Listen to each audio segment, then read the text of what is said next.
truth? Oh, I'm all ears. Okay. The truth. I always tell the truth, even when I lie. Why do you find it so hard to believe? Why do you find it so easy? It's never been easy. You want answers? I think I'm entitled. You want answers? I want the truth. All I'm offering is the truth. Nothing more. Hello and welcome to Truthful Talk. Good to be back. I'm your host, Marco, co-host here, Natalie. Hello. We are with you once again, and it's great to be great to be here once again. Yes, it is. Yeah, it's beautiful to be here, Marco. It's beautiful to be here. It's a beautiful day. It's a beautiful day. It is. That it is.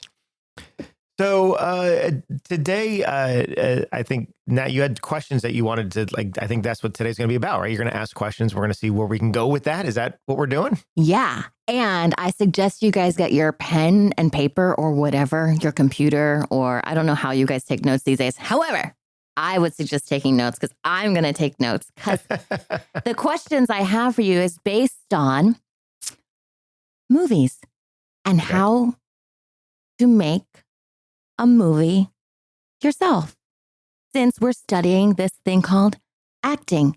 And we have so many people, so many friends that are very, very talented. And we want to get together and make these things, but we always fall short because we always hit these brick walls of not knowing. So I'd love to pick your brain as if I wanted to do a short. First of all, what is a short, Marco? Okay. All right. So we're going to be talking about filmmaking, talking about how to do it yourself, and then we'll go from there. Okay. Yes. So, yeah, I do. I encourage actors to make their own material because I didn't always do that, but because we live in a time where it's easier to do.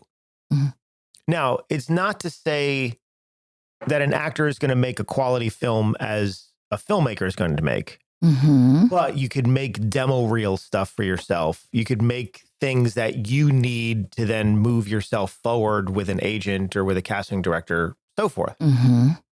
That is accessible, even to the point where our phones nowadays can be lightweight cameras. You know, if you know how to use them, do some basics. There's plenty of educational things online on YouTube and wherever else that you could always look up and say, okay, how do I do this? So we live in a time where as an actor, instead of having to wait to then be cast in something and then wait for that production to hopefully complete whatever they're doing, and then hope at some point they follow through by giving you your material that then you could somehow put into a demo reel. Right? It's a long process and it takes a while. Instead, I'm always like, well, yeah, just do it yourself. Get together, have a bunch of actors get together and film short material, under 5 minutes, short material, because you just need 30 seconds of it for a demo. You don't need to do that much. Okay, so that's, first of all, I do absolutely encourage actors to do that. Actors should get together, work on material all the time. It could be play material for stage. It can be film material, television, whatever. Just get together and work on that. Okay. Now, outside of that, let's go into filmmaking. So there's different classifications of film, and the length of a film changes the class. So there's something called a short film. A short film by industry standards means any film that is 40 minutes or less. So under 40 minutes. I think it's actually, I don't know if it's 40 minutes or less or under 40, but 40 is the cutoff. We don't go over 40. Let's put it that way. Now, 40 minutes is a very long short film. I don't recommend making a 40-minute film. It's, you're in the area that's like a TV show episode. But typically when you're making a short film, I typically say, as a filmmaker, make it 20 minutes or less. The reason I say that is when you're making a short film, you're making it typically, as a filmmaker, for film festivals. A film festival, in case anyone doesn't know, It's a gathering. There are these events that happen all over the place, all over the world, where they collect and show different independent films. And it's great. As a filmmaker, I could make a film, submit it to the festival, which they then review and then choose which films to allow into the festival. And then they show it, they screen it to the public. So it's a great way to get your material out there, to network, that's really what you make those short films for. And that's how you get to share it with an audience, like this thing that we call art. It's like the movie making version of putting on a play, but you film it, you record it, then you put it into the universe, right? It doesn't stay stuck in your computer. That's sometimes that happens too. So that's a fun way to, I think, exercise that muscle of doing something.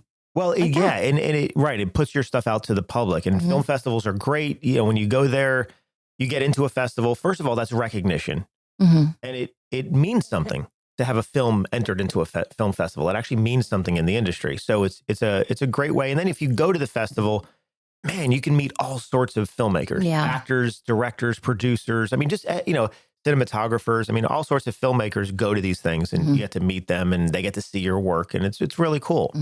Now, if you're making a short film for a festival, keep it short.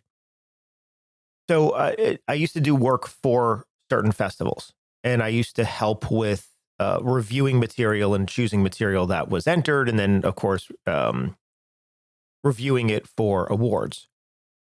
And there's certain blocks of time that you have. Because like if I'm a film festival and I know I have 3 screens I'm going to be showing on, I have to I block out the day. Like, what am I showing on each screen at different times so I can schedule it. A 40-minute short film is hard to schedule. It's much easier for me to schedule a bunch of 5-minute films because they fit in much easier. It's easier to puzzle in than larger ones because we're already going to have feature films. Feature films are full-length films. They need to be a minimum of 70 minutes or longer. That's a feature film. That's what you would go to the movie theaters and normally see. It's a feature film. Now they're up to 3 hours long with all these Marvel movies and stuff. And some others that I've seen recently, yeah. And then there's a gap in between 40 and 70, which really doesn't have, typically that's going to be for documentary or experimental or some other things. But there is that gap. But for festivals, usually you're under 40, over 70. And so as we program a festival, we choose the feature film blocks first. How many feature films do we want to allow into this festival? Let's say we have 16 hours that we're able to show things on screens. So it's like, okay, so if we do 6 feature films that we're going to show twice, then, now all of a sudden we're taking away a big block of those hours that we have. You see, and then the remaining hours then go to short blocks that we'll put in there. And a short block is usually like an hour of time, and we're going to put so many different short films in that. So the shorter the film, the easier it is to get accepted into a festival. That's just for all of you filmmakers out there, when you're making a longer short film and you're wondering why you're not getting accepted, that's why. That's a good piece of information. So if you can make a 10-minute film, an 8-minute film, it's much easier, and every now and then I'm always looking for, oh my God, I have 4 minutes left. Let me just find the films that are under 4 minutes. I'm going to choose one of those and put those in. Yep. And a film that I might not normally put in, I'll put in because it fits in for the spacing. That's interesting. Something to consider. Okay.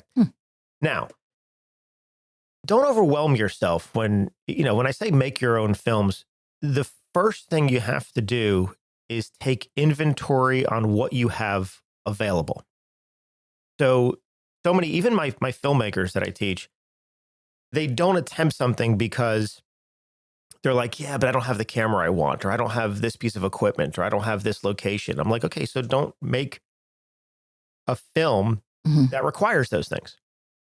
Make something based on what you have. So the first thing is take a list of your inventory. What equipment do you have? Do you have a camera? If yes, what kind? Like, learn your camera. Like, what can your camera do? What can't your camera do? If you don't have a camera, do you have a smartphone? iPhone or Android. Any of the current models are great. Android tends to be a little better in quality as far as picture, but they both do a great job. They even have the iPhone I have even has something called cinematic mode, which automatically like makes it look more like a film, blurs out the background. And yeah, it does that. But mine has cinematic mode with automatic focus even. So I could track you in the shot. So I can even put it on you and say, all right, stay focused on Natalie. And then as you move, it stays focused on you. I mean, these phones are ridiculous. That's awesome. Now, is this the same quality that you're going to get from a professional camera? No. But is it good enough to make your own material? Absolutely it is. Yeah. You just have to learn a little bit about the features, learn how to use it. And you can absolutely use your phone, meaning you don't need to invest in a camera. Right. You don't need to invest in lenses. Not yet. Not unless you find that you discover you really love doing this and you want to, like turn up the heat on that hobby type of thing and invest, a few $1,000s. You don't need to. Take inventory on your locations. Your locations could be your house or anything you have access to. Right? Maybe you have access to your work location. Maybe you have access to a park. Maybe you take inventory on, what do I have available? So you have your equipment, you have your locations, and then the next would be your people. What people do I have access to? So for like you, Nat, you have access to actors, tons and tons of actors. Good actors. So that's great. Check off your list because right away you have that done. Next would be then anyone to help you with crew. Now, amongst all the actors that we have at Truthful Acting, there's tons of crew people as well, meaning there's people that would love getting involved in anywhere from producing to cinematography to anything else. So you look at that too. Okay, great. So you have access to that. At Truthful Acting, if you're a member there, we have a Discord channel, for example. We have a Discord server for all of our students and filmmakers are in there as well. And we have something called a crew call. So you could even say, okay, I'm going to go in the crew call section of our Discord server and say, hey, I'm trying to make this short thing. Is anyone available to help me with it? Because for filmmakers out there, if you're starting out to be a filmmaker, if you're a film student or an independent filmmaker, you do as much as you can. And you volunteer your time and you do as much as you can because filmmakers are building up their reels as well. I have a question let's just go back a little bit. Okay. When you talk about the equipment, yes, you said, the cameras and the smartphones. What about the audio stuff? Okay. So audio is a big deal, but when you're making your own equipment, when you're making your own films, I do it all the time. When you're making your own films, so a couple of things about audio. Audio is very important in filmmaking. There's inexpensive audio equipment that you can get on Amazon or B&H or some of the filmmaking sites, but there's cheaper stuff out there. They have lavalier mics. A lavalier mic is the small microphone you kind of pin to you, like you pin to your clothes or something, and then it transmits the signal. You can get something for like $30, $40, and those are good enough for what you're going to be doing. If you have a location where you can shut off all sound, meaning control the sound, then even the microphone on your phone is pretty good. That's awesome. If it's a quiet environment. Or they sell inexpensive, what they're called boom microphones. They're a little bit longer. They make them where they attach to the phones, to an Android or to an iPhone. Yes. And they make little tripods that you can get, and you can put your phone on there, and you can put this small little, like Rode makes a really good one, and like a traveling microphone, and it can go right on top, and it all connects right to there. And those are real easy to do, where you don't have to overspend a bunch of money. You don't necessarily have to get into the expensive boom mics or the boom poles or all of that other stuff, which requires extra crew and people that knows how to use it. Yeah. Basically, you're recording everything into one source. That's the easy and cheap way to do it. And to me, I always say start there and then learn as you're making it, then you'll learn what you want to improve. Like if you keep making that and you're like, I just don't like the quality of the sound, great, improve the sound. Right. Now It's invest like in something. You just more. made a choice and you're going to go with it with what you have, the material, the things that you have. And then you learn after or during, hopefully after, what you can improve upon for the next project. That's the best way to do it. Yeah. Because you might listen to it and say, well, you know what? For what I'm using it for, the sound is fine. Right. So, for example, if I'm making a film that's going to go to a film festival, the sound quality has to be good enough for a theater. Mm-hmm. So I need to use better mics, better sound mixing, better design, because it's going to be in a big system in a big theater, 150 seat theater or whatever it is, a 200 seat theater. It needs to sound good. Okay. If I'm making something for the web, like if you're doing demo material, it's not going to be viewed in a theater. It's going to be viewed on a computer.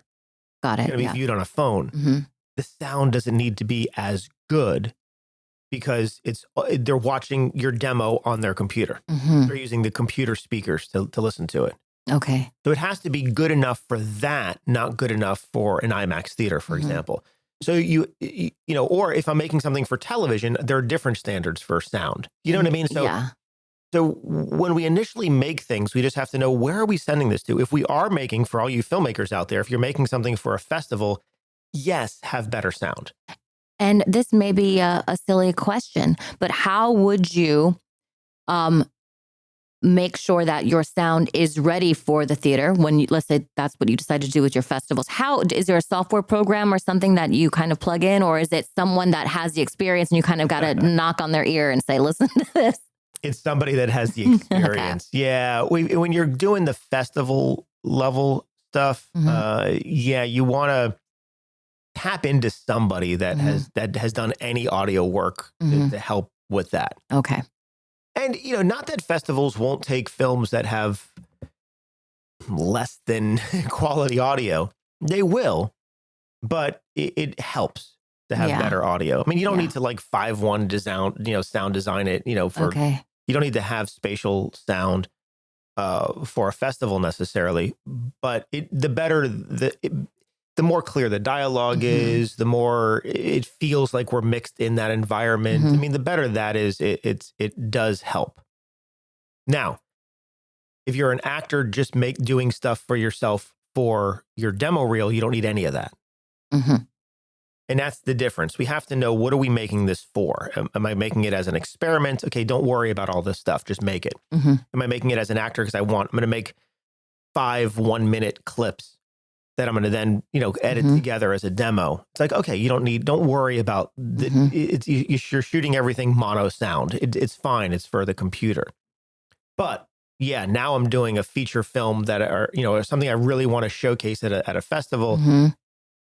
Yeah, you might need to put a little bit money into a sound person if you don't have one on your list. Yeah. You need to get someone that knows how to capture the sound on site, and you might need to invest in somebody that knows how to mix it later. Well, this is chunky. I like there's like a 3-tiered, 4-tiered kind of question answer thing. So back to, let's say, if you're just doing it for an experiment with your buddies. Yeah. Right. So we have, let's say, all of this stuff ready and we've got the players involved. Can we kind of push into more of now like the creative side? How would one go about saying, okay, I got these 5 rock star actors and I don't know what the hell we're going to do. Like, how would you go about that? Do you have someone say, everybody bring material or an idea? Or how would you kind of go about getting, I guess, writing? And I put that in quotes because you don't have to necessarily make a film with a script, but... So there's a couple things, because yes, now you need material or a script or something like that. So that goes, when you're making your list of your resources, part of the people you make a list of is, what do they bring to the table? Are they on the crew side, the talent side, or like, what do they have? And do you have any writers in there? If you have anyone on your list that's a writer, then you ask them to, if they want to be involved in the group, can they write the material? And that way they're writing original material and they can just write like, a 2-page scene and just do that. And that's fine. You could also, there's a resource online called simplyscripts.com. Okay. Simplyscripts.com. And it's a kind of repository for all sorts of types of scripts, from movie scripts, TV, but there's also unproduced scripts. There's meaning that there's plays and there's all sorts of different things. Yeah. But in other words, if you're a writer and you wrote a 5-page film and I can create an account and put it up on here for anyone to see, and maybe for a filmmaker one day to say, oh, I want to make that into a film. And there's all different levels. Some of them are free. Like if you say, hey, I want to, make your script into a film. It's like, okay, it's free to do, but just make sure you give me writing credit. I see. Okay. Some of them have like, well, you have to pay a little bit of money to get their script if it's really good, things like that. But it's tons of scripts. It's tons of material to start with. Yeah. So if somebody wasn't a writer, they can just go ahead. If the 5 people that you put together, you want to do a project with, if they're not writers or that's where their strong suit is, they can go here. And that's a great resource to just pluck from and start something. Yeah. And I'm looking now, they have monologues and shorts. So there's even monologues in here. And then under the shorts, there's short drama, short dramedy, short comedy, short action, short rom-com. I mean, there's tons of these shorts in there. Let's say I click on short drama right now. And this one's 18 pages. This one's 9 pages. This one's 35 pages. This one's 14 pages. But they're all just little ones, right? This one, 9 pages. And I click on it. It brings up the actual script. I can read it. And it has a phone number on here in case I want to call. And, so it's pretty neat. Let's see. And you can email, it has a link to the person that wrote it. So you can email them. That's and wonderful. I would just email out and say, hey, I saw your script on Simply Scripts. We're a group of actors. We're just trying to work on material or whatever we are. I'm a filmmaker. I'm looking for material. I'd love to produce this into a film. And you start the discussion. You see what they say. That's awesome. That's awesome. I think really helpful because there's so many, let's say for me personally, like experience with people that are fabulous actors, wonderfully strong, gifted actors. And then we get together and it's like, well, okay, who's the writer? And it's hard because that's a whole nother, let's say, skill. I think it's a skill. But if you are lucky enough to have someone who has been writing stuff or is wanting to, interested in writing stuff and actually does it, I think that's a huge benefit. And if not, this is great.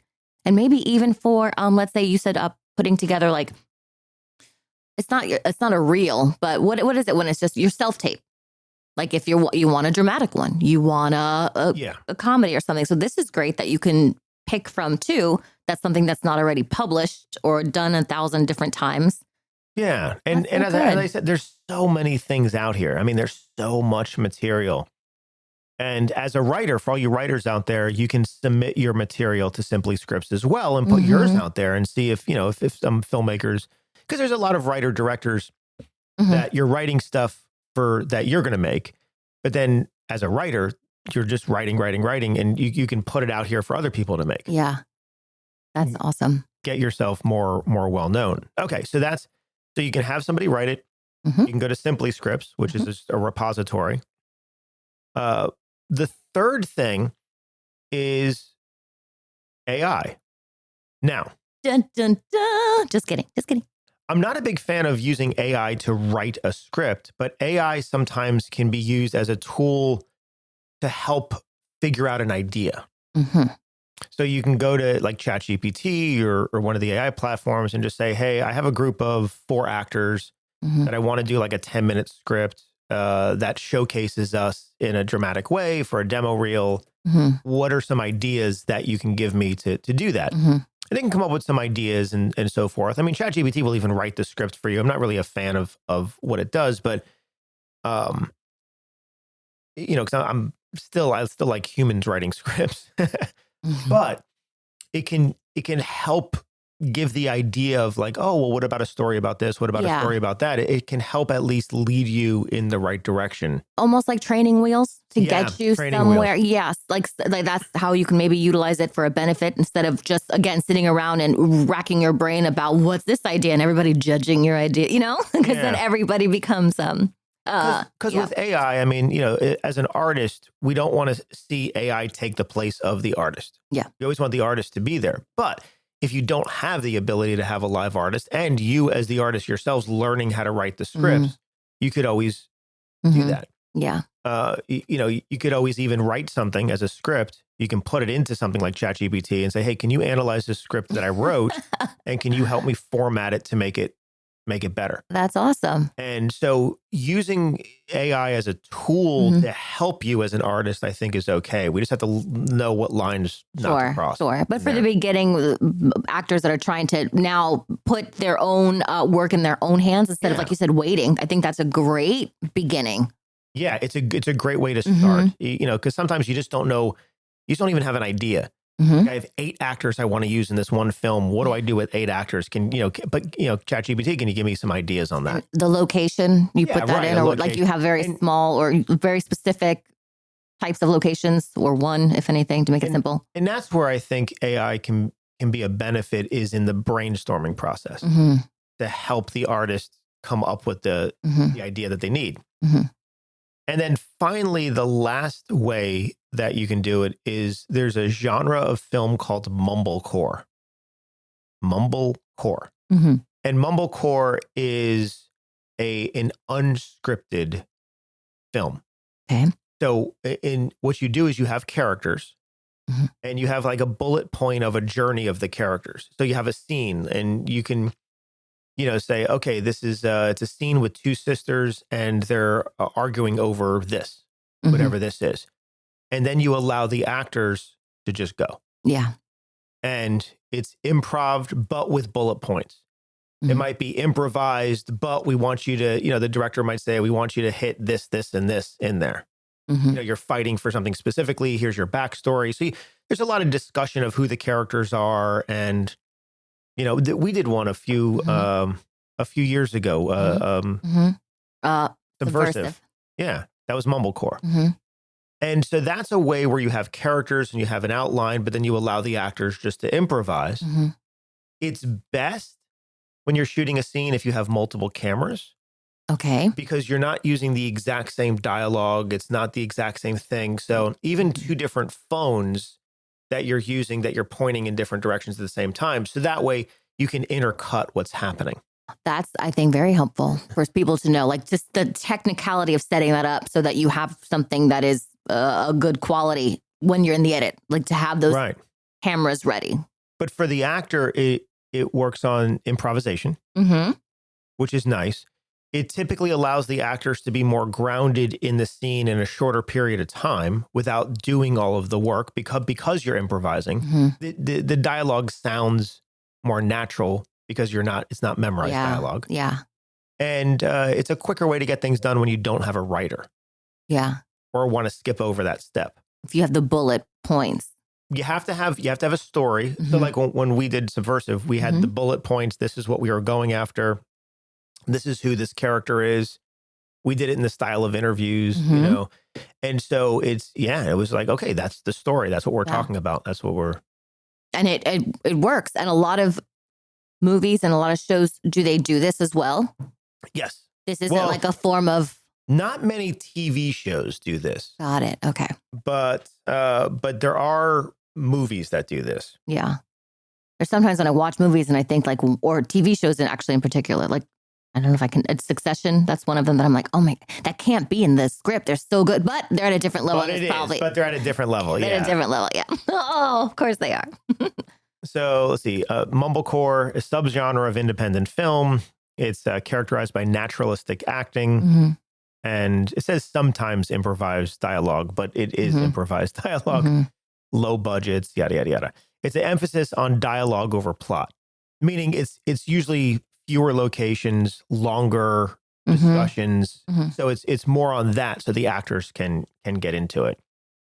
So yeah, there are definitely, let's see, films that have been described influencing mumblecore. Let's see. Trying to see if My Dinner with Andre is probably the one that stands out the most. I don't know if you ever saw that. It was 1981. Andre the Giant? No. It basically is 2 people having a discussion in a diner. Okay. And I didn't see it. That's the movie. Okay. It's 2 people, 1 discussion, and it's awesome. Sex, Lies, and Videotape. Clerks from Kevin Smith. Really? Mm-hmm.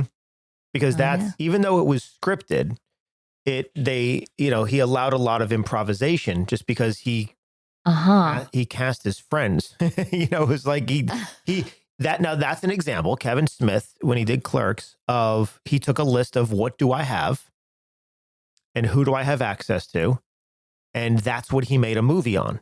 He didn't go and get actors that he didn't have accessible. I mean, he chose people that were in his neighborhood.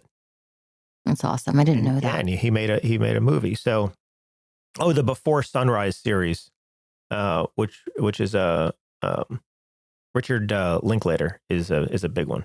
But yeah, go flipping figure. I'm looking over here at Kevin Smith's filmography and all that stuff because he obviously is doing many more films since then. Right. But the ability to have that or he started in that. I want to say that was his first film. Yeah, that was his first film. He wasn't anybody at that point, and he made Clerks he put it all on his credit card. He maxed out his credit card. It was $32,000. Terrifying. And made this. But when he set out to make Clerks, it was like, what do I have access to? Well, I have access to these people. Yeah. Which were all the people that were in Clerks. Right. He had access to the convenience store that was in his neighborhood. He worked there. It was a family friend or whatever, his convenience store. So it's like he had access to that location that they could shoot at night and shoot, and that was it, and he had to spend money on, because he shot it on film. So he had to spend money on film and certain camera stuff and everything else. But yeah. That's crazy. And it shows also that being resourceful is just as important as, being talented or creative, utilizing that say like, oh, we have this low hanging ripe fruit right here. And sometimes as the actors, maybe because we are so much in the creative process of it, how to take the steps like A to B all the way to however Z, it can become daunting, especially for everybody if they're in the same exact position. If their strength is acting and they don't know how to physically put it together, it makes them less, willing to do stuff on their own. So I usually, and it's funny, if any of my my university students are listening to this, I haven't even said this to you yet, but I will. I can't wait. So every semester, what I'll do with because these are filmmakers I'm teaching, right? I'm typically teaching people on the crew side. And the one thing I'll tell them is, so when you're in like a university film program, you go through, if you're in the BFA program, right, the Bachelor of Fine Arts, you typically will go through making a couple of different productions. And the university walks you through it, and they guide you. You're teacher assisted, and you get walked through making a couple productions. But typically, if you're not in the BFA, if you're only in the BA program, you don't make many productions.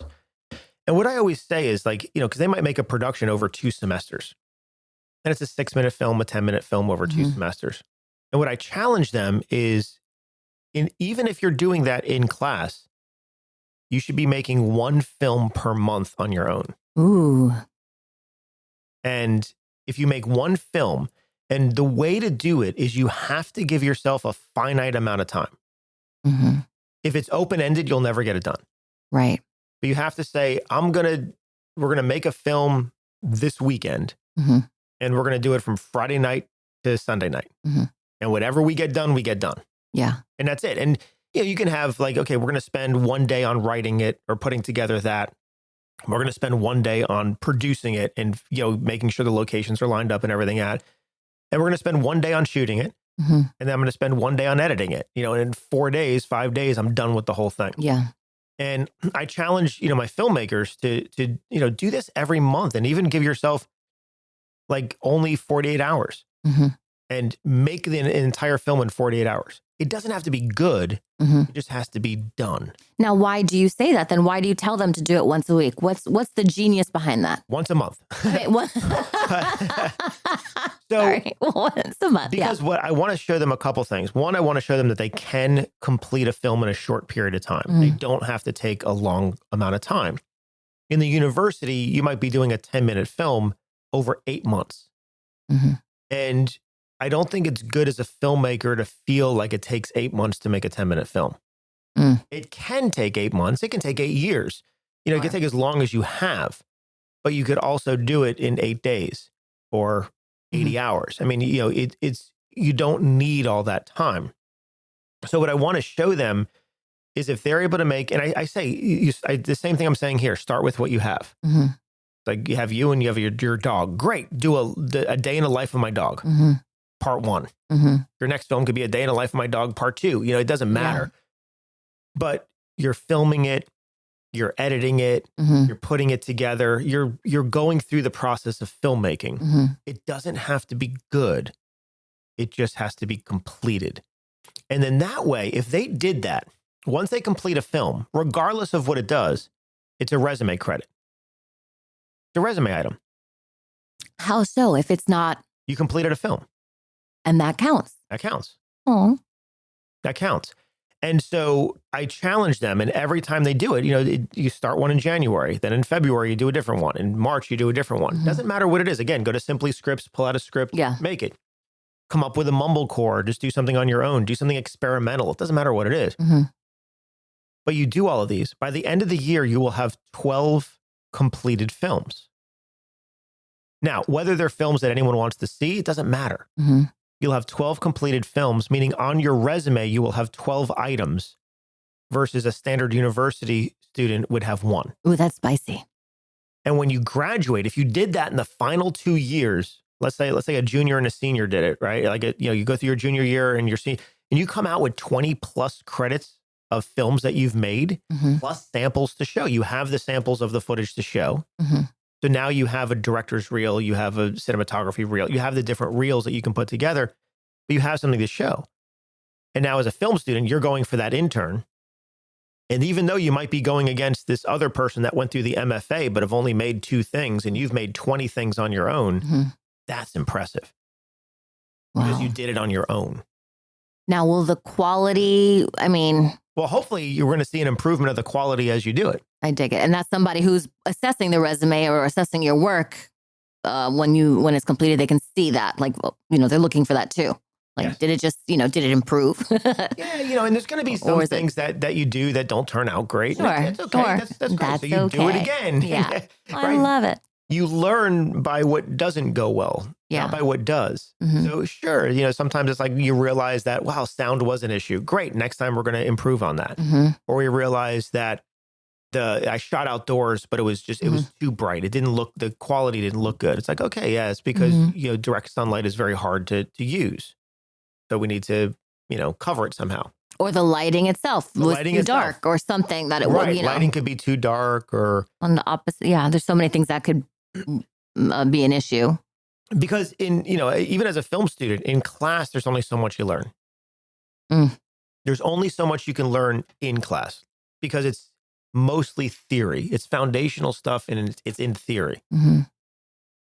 Even the practical stuff, unless you're in like an advanced program like the BFA program that is actively working on things like hands-on, it's mostly theory work. So until you take that theory work and go use it and go apply it, you just don't know. And to me as actors, there should be no different. I think a group of actors should get together and do something once a month. That's awesome. Completed. But completed. Do it over a weekend. It's a 1-minute thing. It's a monologue. It's a whatever. And it's kind of like we do in film class. We take a monologue and we turn it into a scene. Yeah.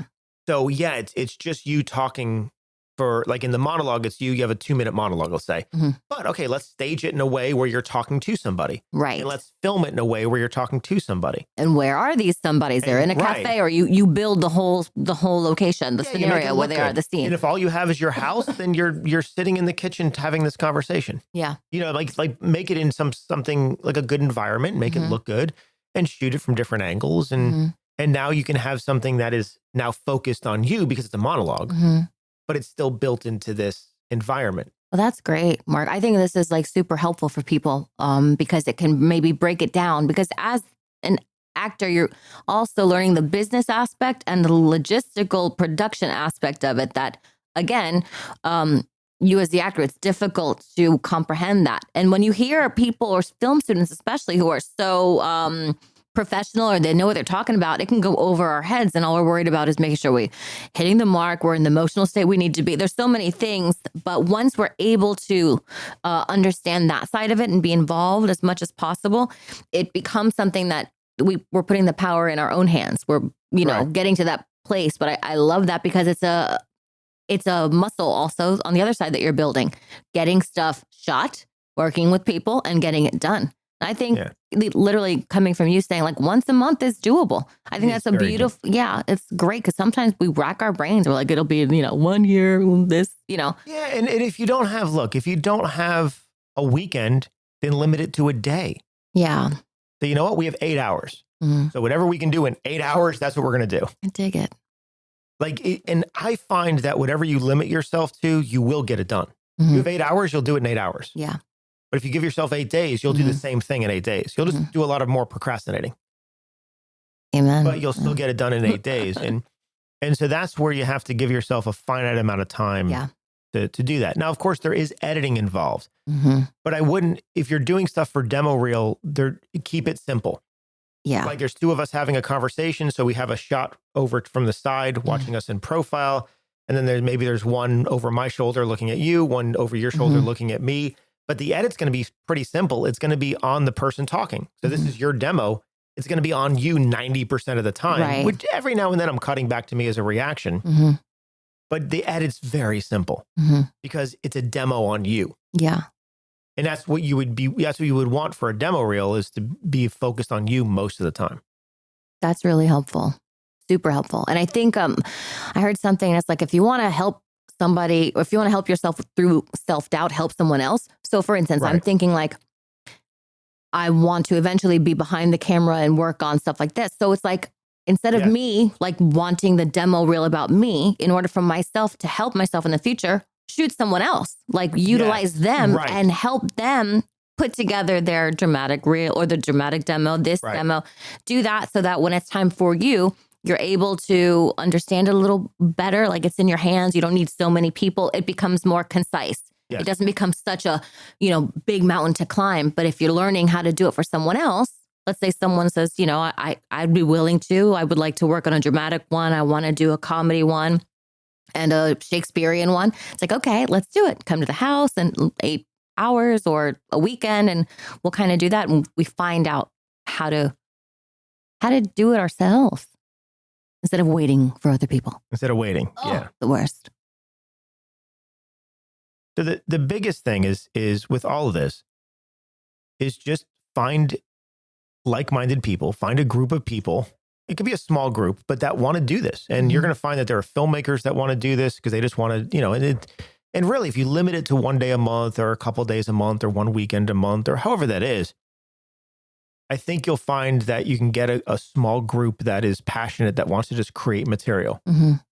And you can keep creating. As actors, you can keep creating and working on your craft. As filmmakers, they can keep creating and working on what they're doing. And you get somebody that, hopefully you find somebody in your group that wants to edit. Mm-hmm. And they're going to be, doing the post-production side of it. And then you just keep doing material over and over and over. But I think that's kind of the secret in today's world, is producing your own content. Mm-hmm. I mean, content creators do it every day. Every day. Everyone has become that. We almost, as actors, not that we need to go into content creation for social media, but we can create content for our own benefit. Yes. For demo reels or clips or things like that. And then, hopefully as an actor, over the course of a year, you can have, a couple dramatic clips, maybe a comedic clip, maybe something that's sci-fi or fantasy, maybe something that's darker, so you can show yourself in different lights and different types of characters. And that's great for the industry to see, because the industry tends to be very short-sighted, meaning if they're looking at one picture of you, whatever they imagine you are from that picture, that's what they see. Mm-hmm. Or if they only see one clip of you doing something, they have a hard time seeing you doing something else. Mm-hmm. For whatever reason, there's a lack of imagination in certain parts of the industry. Or they're time constrained or whatever. Like they don't have time to go look for other things. And they're just, whatever you gave them is what they think that's all you can do. Right. And so they got to move on to the next, because at least someone gave them the right material for, the thing that they're auditioning for. So, showcasing what you can do is I think important. And I wouldn't worry about, if you get involved in making your own material, I wouldn't worry that every single film that you do or every single 2-minute thing that you do has to be spectacular. Right. No, allow some to be bad. It's okay. You're going to do another one next month. I take that. But eventually, and many times the one I do this month is going to replace another one I did 6 months ago. Right. Because I'm going to keep improving as an actor. Yes. And the quality of the filmmaking is going to get better. The quality of your acting is going to get better. The quality of the production is going to get better. And I'll keep replacing out those clips as it gets better. That's awesome. Because you really only need 4 clips in a demo reel. I was going to ask you that. Like, okay, so it's about 4 clips. Yeah, it's under 2 minutes. And truthfully, you want a demo to hit in 1 minute. Okay, so keep it even shorter, maybe 1 minute. Shorter the better. Yeah. But you still want your clips to be 20 to 30 seconds in length, meaning I'm not a big fan of these quick hit demos where I go and it's just like, it's very like, it's cut. It's like 2 seconds, 3 seconds, 5 seconds. Like, no, you're showing me really fast all these characters, but I want to see you act. So a demo reel, I need to see, are you believable? Are you truthful? Are you like, do I believe you're this character in this environment? So I need like a good 30 seconds to be able to do that. Yeah. So really to start off, even just having 2 clips at 1 minute, each are 30 seconds or each are 20, that's all I need. Yeah. Because when I'm watching demo reels, I'm only going to go as far as I need to. Meaning I may watch, you may have 6 things on your demo reel. I may not get past the second one. Because I'm watching it. I'm like, all right, here's the first clip. All right, here's the second clip. All right, I've seen enough. Right. And sometimes I've seen enough because it's not impressing me. And I'm not going to give you the upper, because I don't have the time. I don't want to spend, another 2 minutes watching something that is not impressing me. Or sometimes I'm like, okay, I know who this person is, and I move on. That's why you want to kind of keep them short. And then you change them out. You always put your best stuff first. Yeah. That's nice. Like you said, it keeps it fresh or like up to date with newer material that, like you said, hopefully improves. And on a lot of the actor sites and filmmaker sites like IMDb, right, the Internet Movie Database, you can upload, if you have Pro, you could upload different clips. You can even just have clips of these things that are on there. Yeah. You can upload that. I heard is worth it even more so than like other ones that are faltering. I think that Actors Access still has a good reputation, I think. Yeah. But the other ones, not so much. But the IMDb Pro, that one is what I hear a lot. IMDb is a great place to put different headshots, different reels, movie trailers, anything that you've had. It's a great place to go. 'Cause that's really where the industry looks for first. And then Actors Access is a great place to have different video material as well. I know they charge to put material on there. So don't go crazy with that. But that is great to have. Or if you have an agent, your agent can put stuff on there for you. Right, on Actors Access. On Actors Access, yeah. Because they use the other side of that, which is called breakdown services, which is what the industry uses to cast. Now, I have a question for you about an agent.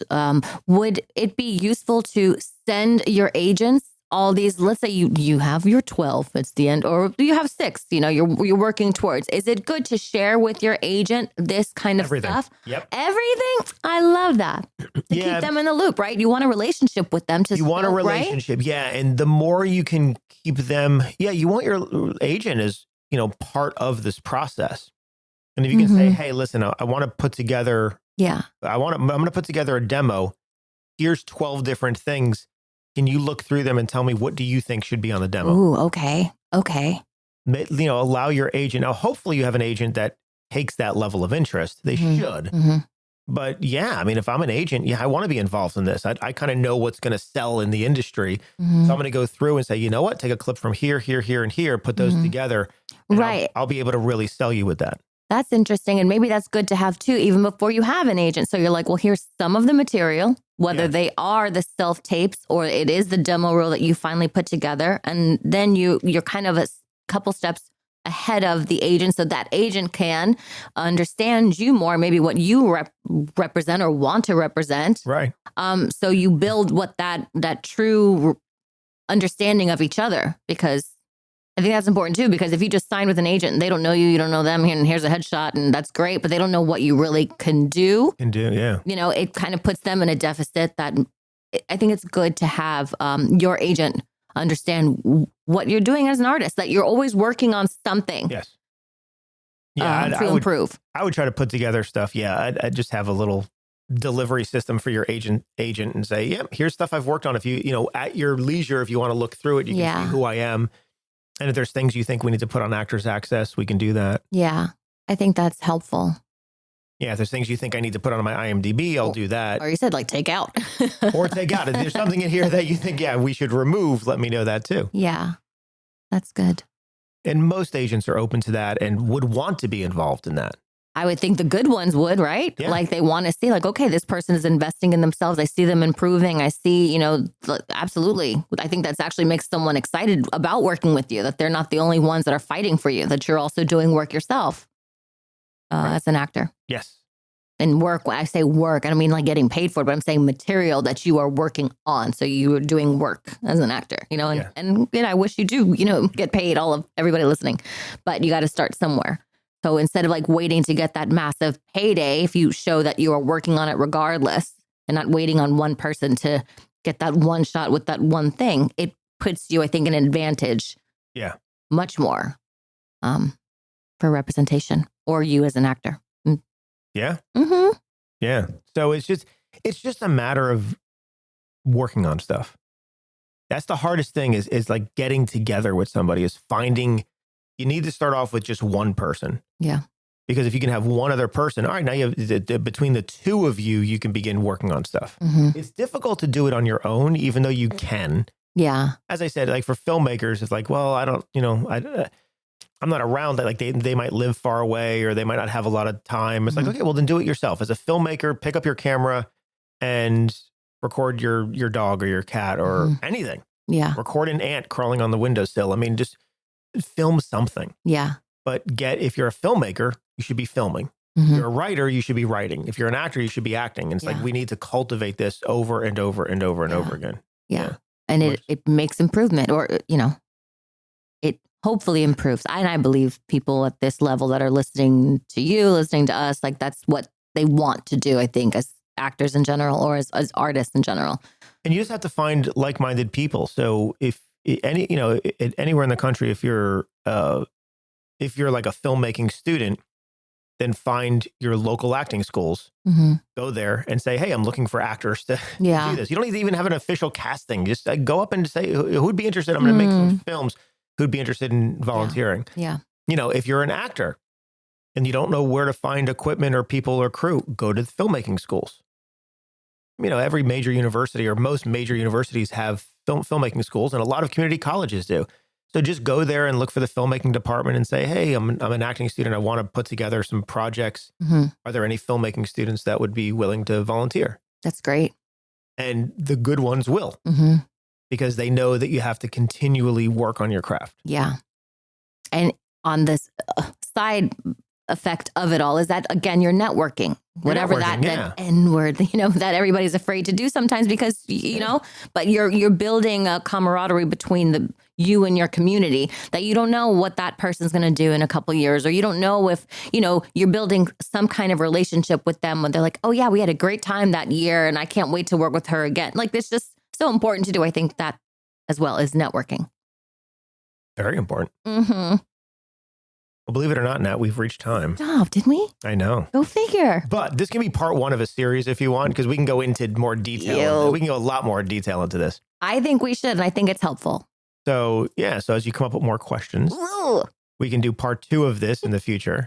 Super. And keep going. But in the meantime, hopefully all of you creatives out there, keep creating in whatever way you create, keep creating. Don't be afraid to ask for help. Don't be afraid to talk to others and say, hey, do you want to get together and make a film? And your Discord thing, is there a title to it, or anybody can sign up for that? Or is that like you vet some people? So I typically vet based on who you are in the industry and everything else. But if anyone out there that's not associated with me, either through the university or through Truthful Acting, if you would like to be involved in the Discord group as a filmmaker, theater folks I allow into as well. please let me know. You can just reach out to me. And yeah, you can contact me somewhere. I'm, you know, Out there. it's out there. Yeah, you can just go to the Truthful Talk website and contact me through there if nothing else. But but you know, reach out to me and say, hey, you'd love to be involved, and I'll talk to you a little bit about where you would fit into the server. And yeah, we'll do that. I dig it. Awesome. I think it's a good thing. Mm-hmm. All right, everyone. Well, thank you for listening once again. And remember, if you have any questions, please let us know that too. You can submit those right through the website as well. But let us know if you have anything that you would like us to talk about on future episodes, because we would love to address that. Absolutely. All right. And until next time, remember to reward yourself for the risk that you take. And remember to treat yourself and others with kindness. All right, everyone. See you next week. Bye. If you'd like to learn more about our studio and what we do, you can find us online at truthfulacting.com. And check out truthfulactingonline.com for our Learn at Home at Your Own Pace courses. So what I told you was true, from a certain point of view. You must unlearn what you have learned. I know what you're trying to do. I'm trying to free your mind, but I can only show you the door. You're the one that has to walk through it.